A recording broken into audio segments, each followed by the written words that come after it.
Hello everyone, I'm Tudor. I'm the spokesman for Group A1 for the project Energy Feasibility Analysis.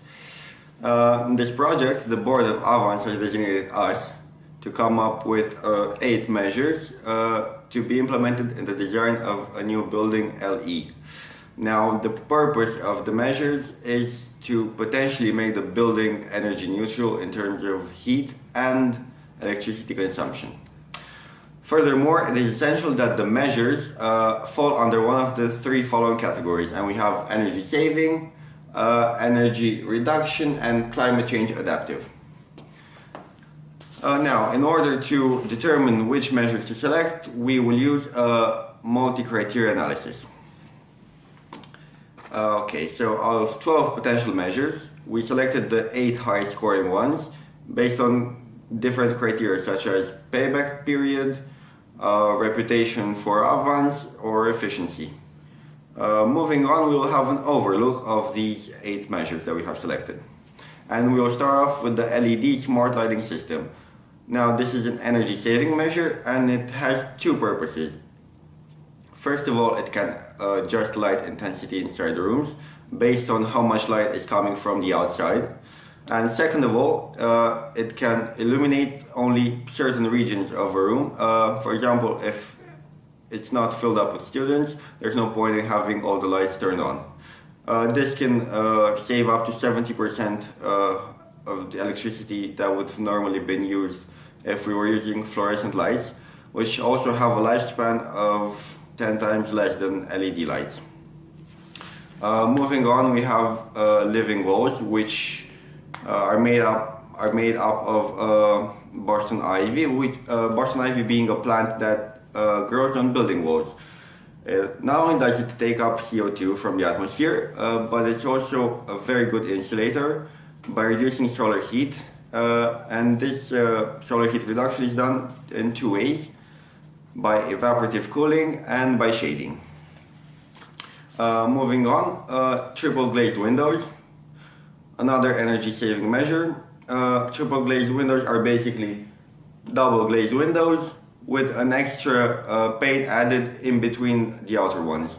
This offers better heat insulation and sound insulation.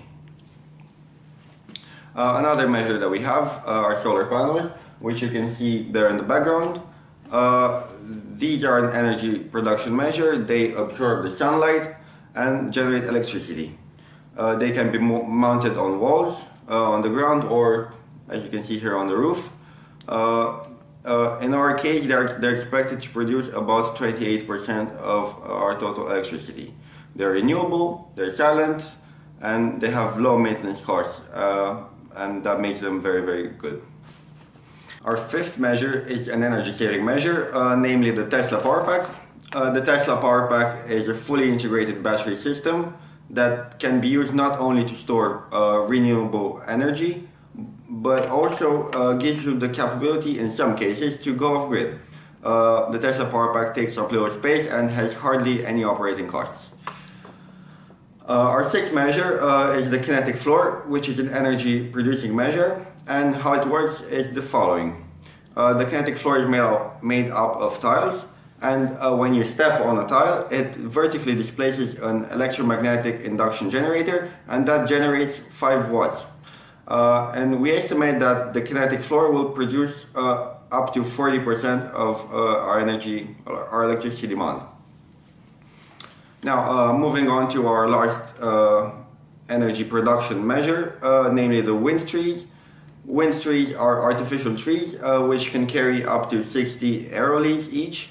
Aeroleaves being small wind turbines that are powered by wind, and they can spin on a vertical axis to generate electricity.